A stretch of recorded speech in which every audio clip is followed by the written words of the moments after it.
Hello, everybody. Thanks so much for taking the time to be here after work for many of you, in the morning for some of you. And I just want to say thanks a lot and welcome to the Publicize webinar with community growth expert Nichole Elizabeth DeMeré. Nichole's career path has led her through a number of different fields, including web design, SEO and analytics, content strategy, growth, and customer success. As a teenager, she designed websites for local Florida companies and optimized their SEO before the term SEO even existed. The entrepreneurial spirit stayed with her throughout. For 7 years, she co-owned Interact, an integrated marketing firm specializing in software as a service companies, and her latest venture, Authentic Curation, offers Twitter curation and growth, blogging, and consulting for SaaS companies. You can see a link to her website in the call to action button and the info section of this webinar as well. In addition to her tireless work in growth and customer success, Nichole has also been a major influence for emerging social news sites, working with 3 of the largest, including Product Hunt, GrowthHackers, and Inbound.org. She's here today to tell us about the history and importance of these social news sites and to give advice about how startups can best engage them. So Nichole, thank you very much and welcome. Thank you. Thank you. I appreciate the really awesome intro. It sounds like you did your research on maybe my Genius AMA or something like that. Yeah. I found a couple of bios up there, so I'm glad I got it all right. Yeah, not a lot of people know that I've been doing this since I was 12 years old. I get a lot of questions all the time from clients that are like, how are you working from home? How did you get this name for yourself? And I've been working relentlessly at it since I was 12, and I'm now 34. So you do the math. Well, that's actually what was interesting to me, because when I was reading your LinkedIn, I saw, wow, she's been designing websites since 1995, and I was like, but she does, on her profile picture, she doesn't look old enough for that. So explains it. My uncle got me into HTML when I was young, and I kind of just looked at source codes to teach myself how to do it, and had created my own website. And local media and international media started noticing what I was doing, and all throughout high school, I was in magazines and other publications and stuff before it was easy to get mentioned on these online magazines. So it was more of an accomplishment back then. But, no, well, that's awesome, and I'd hope maybe we could have you back sometime to talk about growth and stuff, because I know you have a wealth of knowledge on a lot of different topics that could be interesting for our startups. But today we're here to talk about the social platforms, Product Hunt, GrowthHackers, and then maybe even briefly about Inbound.org, which you do have some experience with. But first, just for anybody that might not know or understand, actually, before I even start there, I'd like to take the time to say that we will be taking questions from the audience at the end of this. So if you guys have any burning questions for Nichole, you can write them in the comments section, and then I'll go ahead and write or tell them to her as soon as the time comes. So feel free, whenever anything comes up, just write it in there and we'll get to it. First of all, I'd like to ask, so can you give us a background for those of us that might not understand or might not know? Can you give an idea of how social news sites like Product Hunt, GrowthHackers are different from media publications or blogs like TechCrunch, for example? Right. So this kind of goes back to the founding story of Product Hunt with Ryan Hoover. He was constantly asked about what's going on with products, and he realized that there's TechCrunch and Hacker News and all these other publications, but there wasn't just one place to go for everything. Mm-hmm. So he decided to start a side project as an email newsletter to start discussing everything in one place. And he invited a couple of friends at first, and then suddenly had hundreds of subscribers. So I think the major thing is that the community controls the conversation, unlike with TechCrunch and other publications like media that you mentioned. While you can respond or comment on a TechCrunch article, you can't have the same kind of conversation, and you can't curate on TechCrunch, right? There's only so many people that can write on there. Whereas when you're talking about something like Product Hunt or GrowthHackers or Inbound, there's user-generated content where people come in and they curate things that they're into, they comment on them, and they learn as well. So I think that's what's really different, is it's very, very community-oriented. Okay, for sure. So maybe a traditional news publication, a traditional news outlet would be more of a one-way street of information, where this is more of a two-way, three-way, four-way, because there's such a huge community. I understand. Okay, fantastic. Can you tell me real quick, could you just take maybe 30 seconds or so to explain each? What is Product Hunt and what is GrowthHackers? Product Hunt is the best new products every day. Sometimes older stuff gets posted on there, but Ryan Hoover really wanted it to be different than Kickstarter in that he wanted products that are mostly already out there. That way, if somebody right now wants a product that they saw online that they can hold in their hands, they can just order it the same day and see it in their house soon. Whereas when you're doing crowdfunding, you're not sure if the product is actually ever going to come into fruition. And GrowthHackers is anything about growth. Any kind of topic related around growth, whether it has to do with any of the channels like SEO or social media or whatever it is, it's just very specific to growth. When we speak of growth, are we talking about online growth, like growing your online presence? You can do both. Okay. There is also growing your offline presence for sure. I don't know that GrowthHackers is particularly about that, but I know I've posted some stuff on there before about how to set up a booth outside of a place. So say there's this famous story about how Girl Scout cookies would set up their booths outside of marijuana dispensaries, and they can post that way. So it's not always about online. Okay. All right. Interesting. And let me jump back real quick to Product Hunt. I'm not sure if you'll be able to answer this question or not, because it's, but I wanted to ask if, like, right now it seems like Product Hunt might be a great tool to get your product in front of the eyes of A, potential customers, and B, potential investors. And I was wondering if there existed before, what was the method before to get to that audience if you were a maker? Well, I'm not sure how far these date back, but you're talking probably about Crunchbase and AngelList. But they're not active in the same kind of way that Product Hunt is, and they aren't refreshed every day. One of the things that really set Product Hunt apart is they changed to this daily view way of organizing the latest tools.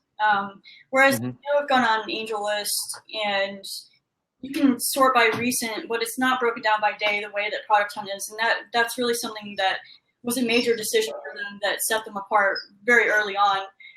As Ryan Hoover likes to say, when you have just this long list, you feel like you can never get to the end of it. You don't feel like you're actually completing something by going through it. But if you have it broken down by day, then what you have is somebody forming a habit and coming back to your site every day and checking it out. Whereas with something like AngelList, I don't have any like hooked model habits. I don't have anything invested into continually coming back to the site and checking out the latest startups that are on there. Okay, that makes sense. But before we get into some insights into how startups can best engage with these social sites, and I was wondering if we could first real quick get a background history about how you came to be working with these.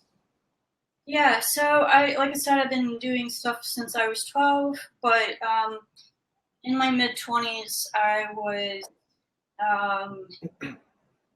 came across this term growth hacking from Andrew Chen and Sean Ellis, and I felt like it was where I wanted to go with my career, but I was just so intimidated by this potential coding aspect of it, and not feeling, imposter syndrome.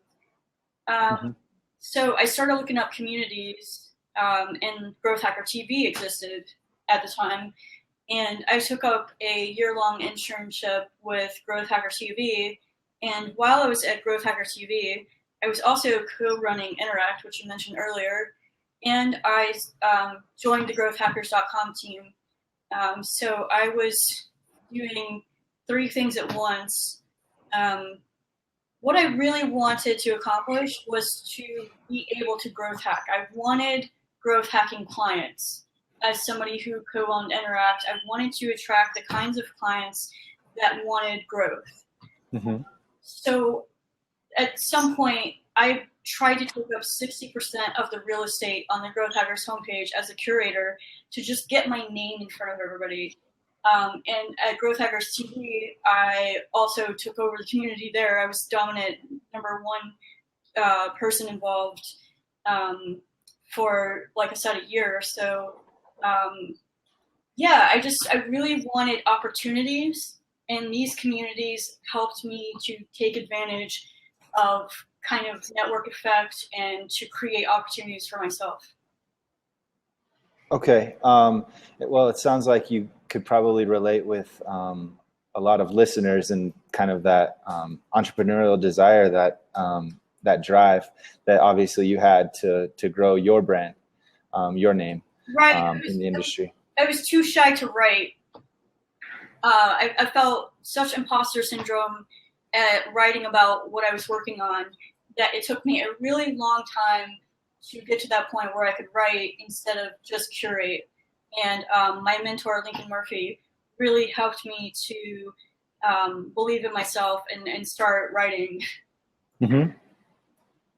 And do you recommend that for a startup founder, to write, or to have a blog, for example, or to either curate if they're not ready, but to write as well to help build their brand?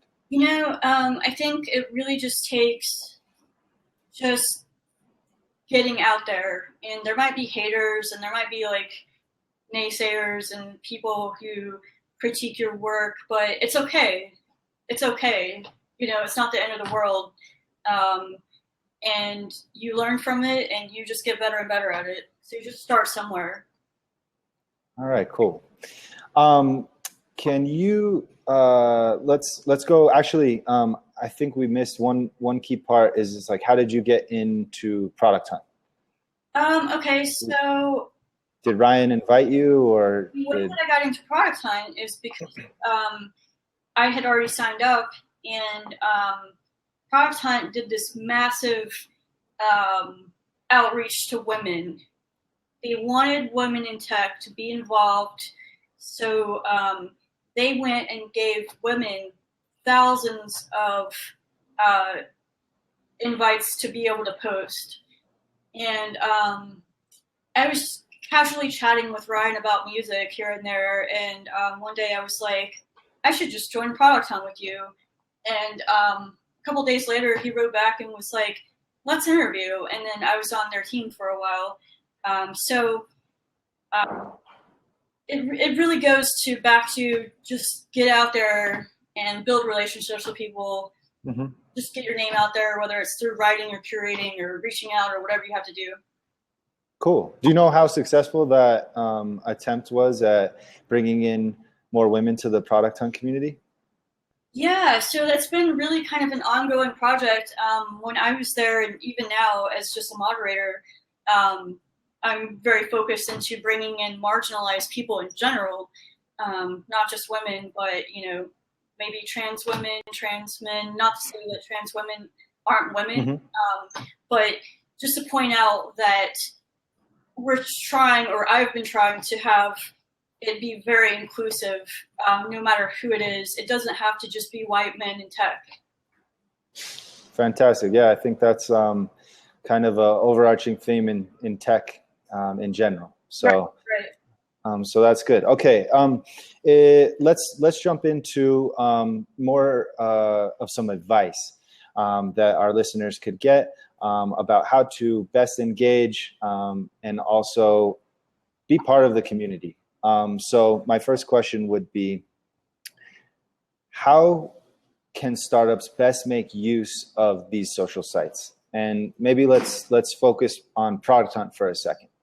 Okay, so the best thing you can do with Product Hunt, there's a couple of different types of users. The first user can upvote and create collections. The second user can comment, upvote, and create collections. And the third user can post, comment, create collections, upvote. So based on what you're able to do on Product Hunt, just try to be as interactive and authentic as possible and really connect with the other community members. Because Product Hunt is just a platform for a very large community. It's not so much about the platform as it is about the people who are in it.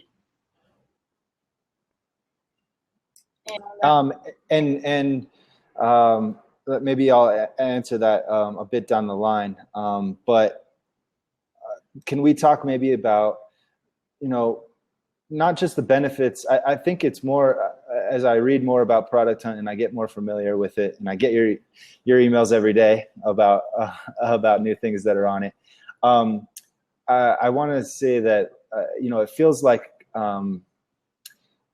you need to really put in and to also get back. Is that something that might make sense, or? I don't completely agree. Okay. For some people, getting back from the community means simply discovering new products every day and downloading something on their phone or ordering something that comes to their house, whether it's, signing up for a new kind of delivery box or whatever it is. Mm-hmm. While I sit here and say it's about the community, it's also what you want to get out of it based on what you're looking for on the site. So it's not that you have a whole lot of work to get something out of it. It's just, it depends on whether you're an enthusiast about products or you're just trying to pitch your startup. In which case, I'd never recommend just pitching your startup. I'd still recommend building a relationship with the community first, so that when your startup does get posted on there, you have that community backing you and you're not just a kind of unknown and totally new to everybody. Okay, well, I think that's important because a lot of our listeners today, our startup founders, they probably have some sort of interest in one day putting a product on Product Hunt. So what you said is really important in that you should build a relationship within the community ahead of time before you go ahead and post your product. So right. Maybe you could give us a couple of tips. Let's say, what's a good time frame to start building a relationship, and what are some processes to start building the relationship in the community? I would say that build your relationship at any time frame. Just be authentic about it. It's not so much about the amount of time before wanting to get posted or any of that. It's really about truly connecting with people, not just in the interest of getting your startup posted. And some ways to do that, I think it's hunterlist.com. There's a lot of websites out there that list some of the top people who can post on the homepage. Mm-hmm. And you don't want to just write to them and be like, hey, you don't know me, can you post my startup? Like, you want to actually talk to them, like you care about them too. And I just find that I'm constantly asked to post something when I don't even know the person, or anything about their startup, or why I should be posting it for them. It really helps that if you do some kind of cold outreach, to give a lot of really good background into why do you want to be posted on Product Hunt. What do you have to give back? So, yeah. Okay, so it might not necessarily be about a relationship in terms of what you were talking about with it, and I wrote it in here. It's hunterlist.com. Is that correct? I might not be right about that, but okay. Yeah, there's different sites out there that have an aggregation of the top hunters. Okay, I see. And so, if you do decide to take that route, it would be more about being genuine about why you want to be on Product Hunt and why you deserve to have your company featured. Is that? Yeah. It's about deserving as it is just, do you actually care about the community or just being posted for a day and you never want to talk to the community again? Like, actually, what's going on there? Mm-hmm. No, that makes sense. And real quick, thanks, Camille, for go ahead. It's hunterlist.co, okay, not .com. So anybody who sees this webinar later will know hunterlist.co is what we were talking about. Awesome. Can you, we'll stick with Product Hunt right now, and then we can hop over to Growth Hackers. But can you talk about how startups can reach the front page of Product Hunt by posting in the upcoming feed? Okay.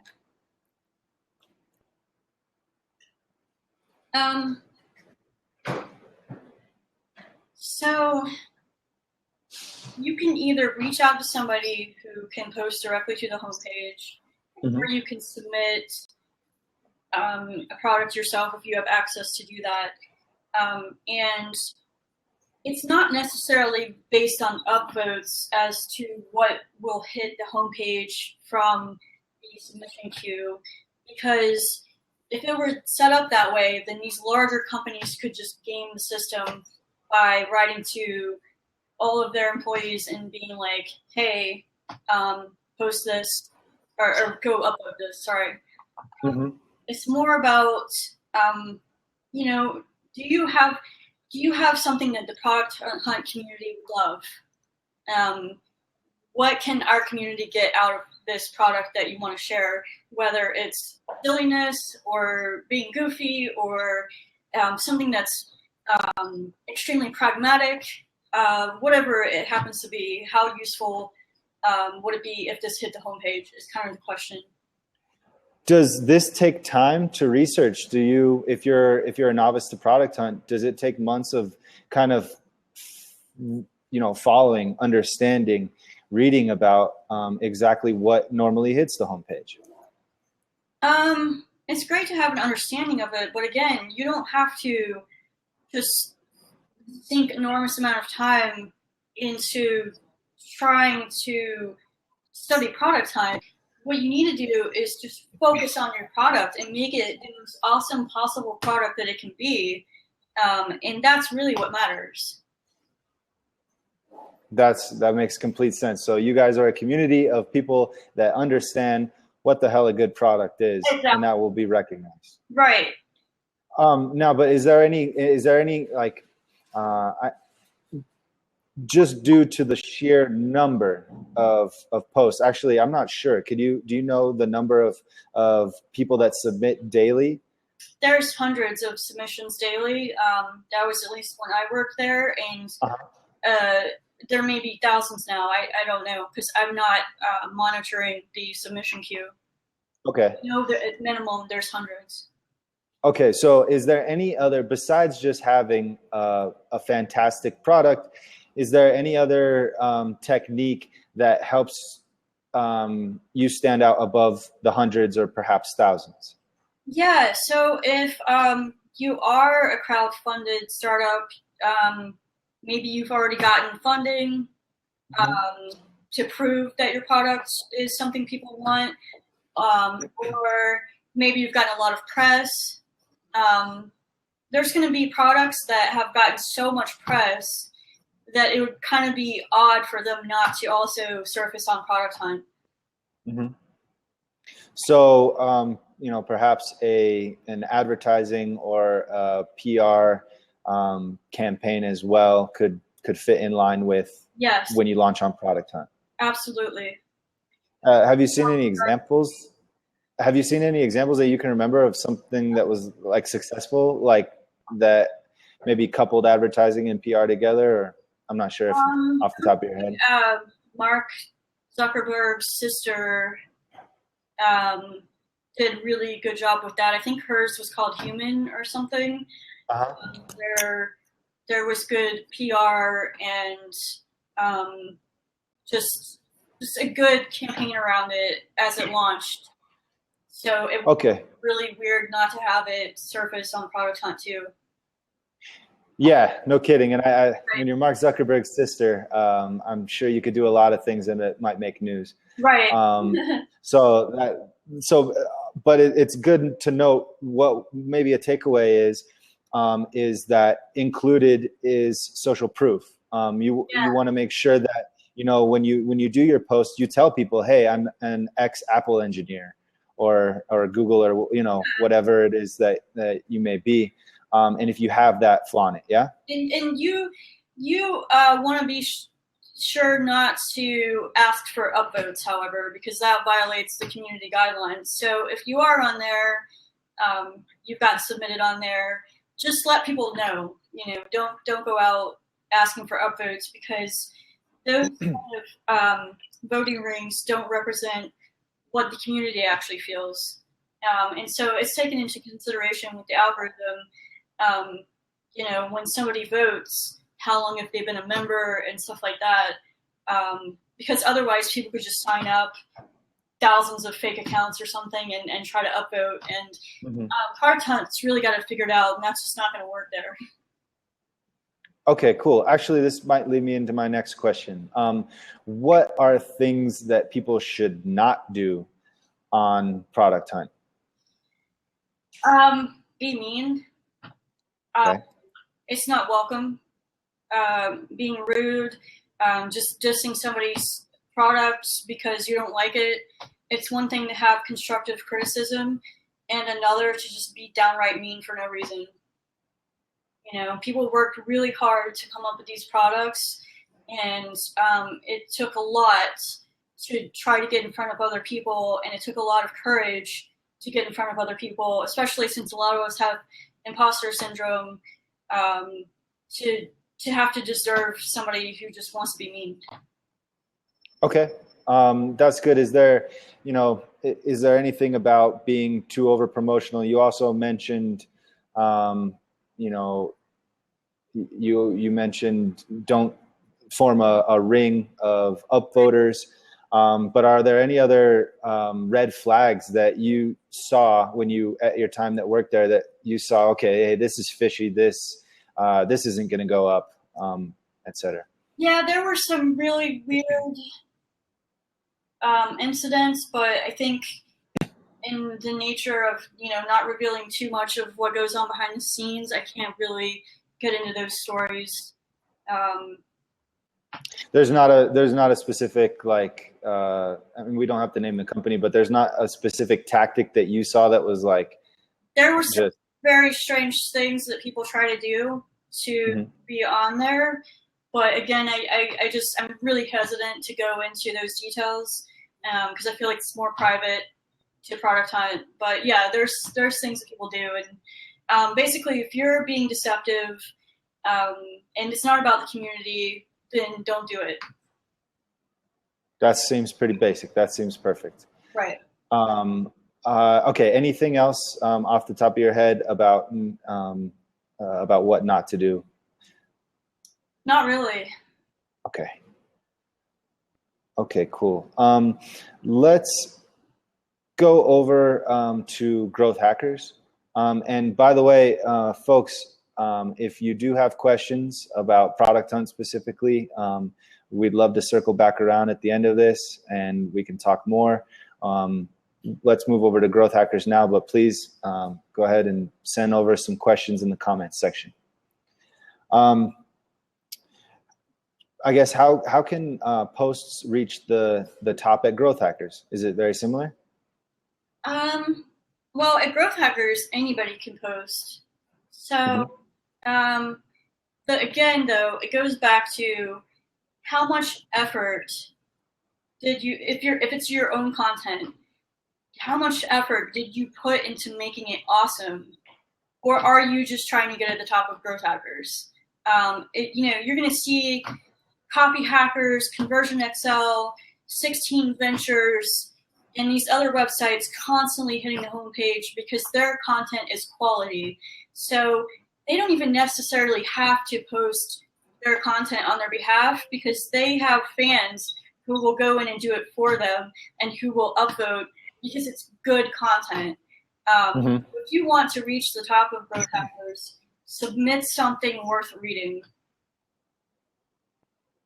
I think for me at least, and I really feel that there's kind of like an obvious maybe return on investment in the way that Product Hunt works, where I have something that I think is really good that I would like to sell, get it in the hands of people. But as a marketer, can you maybe explain what the benefits are career-wise, or how that could help build the brand of a company by using Growth Hackers?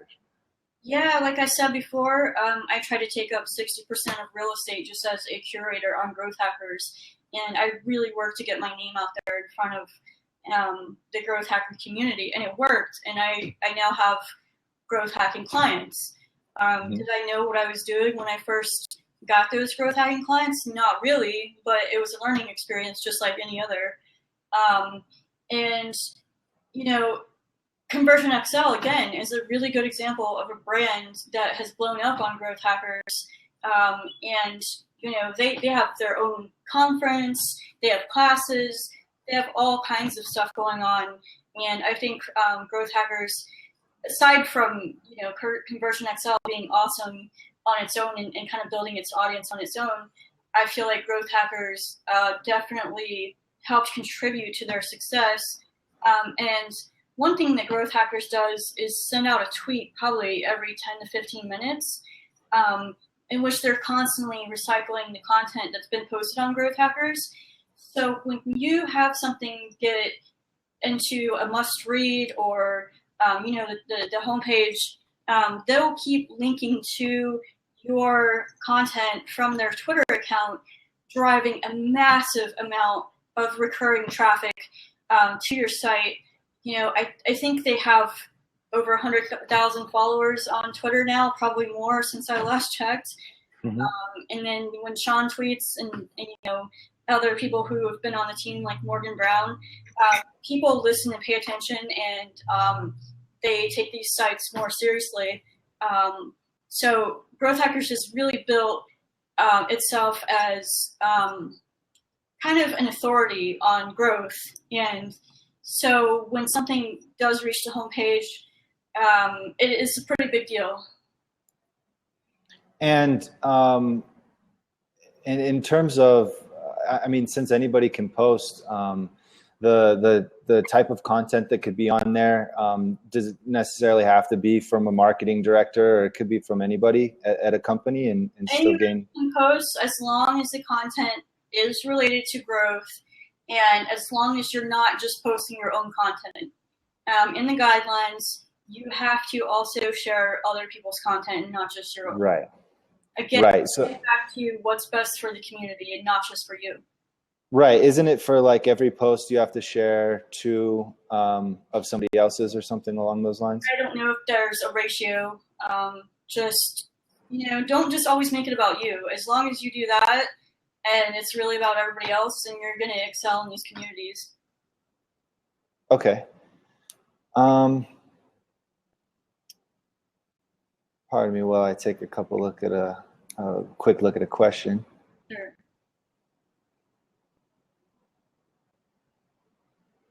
Are there any common misconceptions about these sites, about Product Hunt, about Growth Hackers, about inbound.org? I know there's a lot of there's use case stories of people that have written about Product Hunt in one form or another, and Ryan Hoover has addressed those as well. But are there any misconceptions about what these are that you would kind of like to make clear? I think with not so much inbound, but Growth Hackers and Product Hunt have gotten criticism for not being inclusive to marginalized people. But when I first got into Growth Hackers, they elevated me, and they're hugely responsible for giving me a platform in which I could build my career. And again, the way that I got into Product Hunt was they made a huge initiative to bring in more women. And not only that, Product Hunt has done, live chats with people like Everett Taylor, Anil Dash, and other people who are out there talking about being inclusive and diverse and just trying to really make a difference in tech to be more welcoming. Okay. No, it's a very good, like I said, I think it's part of an overall theme in the tech industry right now, which definitely should be addressed. And kudos to both of those companies for doing something about it, as according to you, Nichole.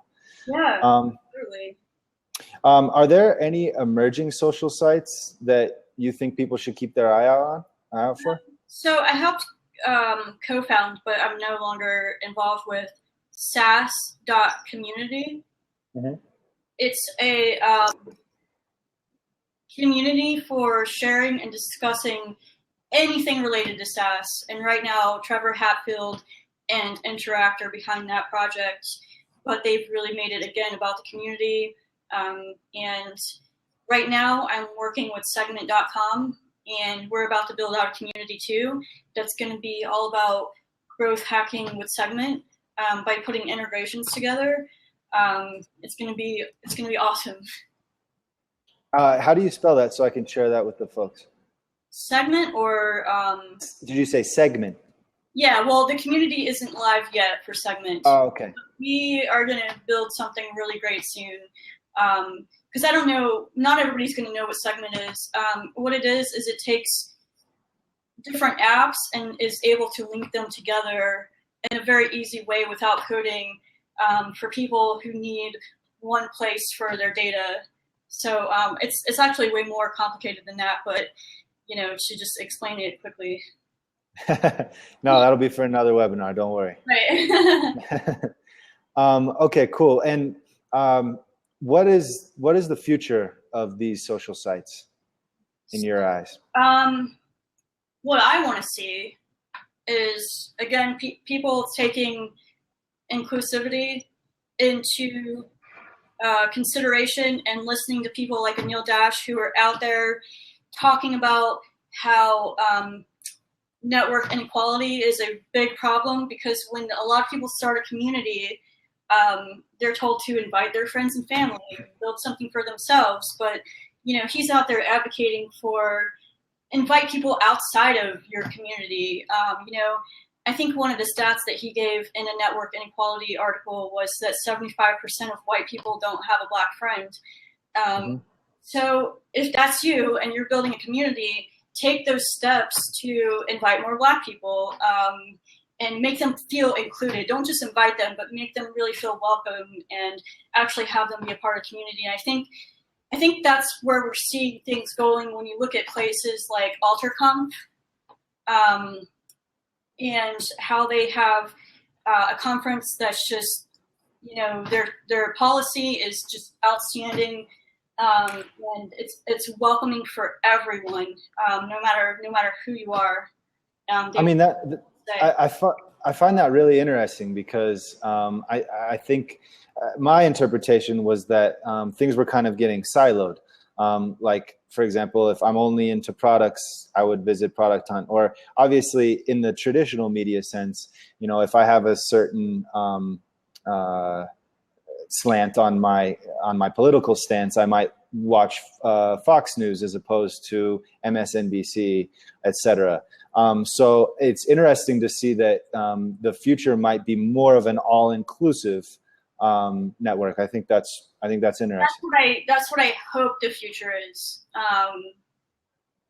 You know, it's rough out there, but there are people who are out there trying to make a change to have people included. Okay, cool. We're about to be wrapping up, but a question came to me, and I want to know, just from your experience, can the community building strategies of social platforms be translated to building a community around your company or product? And if so, like, what are 3 tips for startups to build their own communities?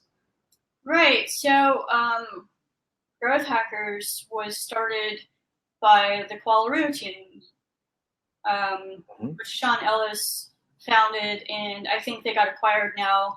But and inbound.org by HubSpot. Yeah, exactly. So while you don't see constant posts on either community about the companies that founded them, there has been, it got them a lot of brand recognition, and you know, it's an unfair advantage. So it's when you're thinking about, you know, your startup and how to build a community. Again, I know I keep saying this, but it's really about them and not you. Make it about them the whole time and not you, and they will come naturally to your company. And just in terms of the, you know, the technical aspects of it, what does that mean? They will come naturally to my blog, or they will come naturally to my Facebook page, or what are the technical aspects that, you know, you recommend every startup should have to like have a platform to even build that community? So one example of this is Qualaroo would insert their customer dev questions to Growth Hackers, and it would say powered by Qualaroo, and people would learn about Qualaroo that way. So Growth Hackers was using their own products to collect data and to get that product out there without being invasive to users. Okay, interesting. Any other, off the top of your head, any other suggestions for building a community around your company? With inbound, they'll sometimes have, or they have HubSpot groups on there, HubSpot help groups. And it's really, you know, what is it about your company that can help your community excel, and in what ways, and how can those people eventually use your product if they're interested? Okay. All right. Fantastic. Real quick, I just want to open up the floor. If there's anybody that is looking to have a question, please go ahead and send it in. If it's in Spanish, I can translate. If it's in another language, we're out of luck. And take this time also to thank you for the beautiful background. The artwork in the background is awesome. It's been nice to look at. I'm used to plain white walls during these, and I really appreciate you coloring it up a bit. Thank you. Yeah, of course. I'm totally into art, so I'm always willing to share, even if it's just in the background of a webinar. Fantastic. All right. Well, it looks like we're going to wrap it up here. Nichole, first of all, thank you to you for taking the time to do this. I know it's after work hours and everything, so I really appreciate you sticking around. And hopefully we can do this again as well. And for everybody that took the time to stick around and actually participate, I really appreciate it as well. We'll be back again with another webinar in a month or so. And again, thanks again. Last but not least, below there is a link to Nichole's page, but I'll say it out loud right now. It's Nichole Elizabeth DeMeré, DEMERE.com. And then you can find a lot more about her, authentic creator, right? Authentic curation. Authentic curation. All right, so I appreciate your time again, and thanks a lot for joining us. I just want to add one thing. Sure. If you want a invite to comment on Product Hunt, shoot me a tweet at Nichole. Okay. All right, too cool. Does that go for everybody that's listening? Yeah. Way cool. All right, we'll take it. I appreciate it, Nichole. Thank you so much. All right, take care. Bye-bye. Bye.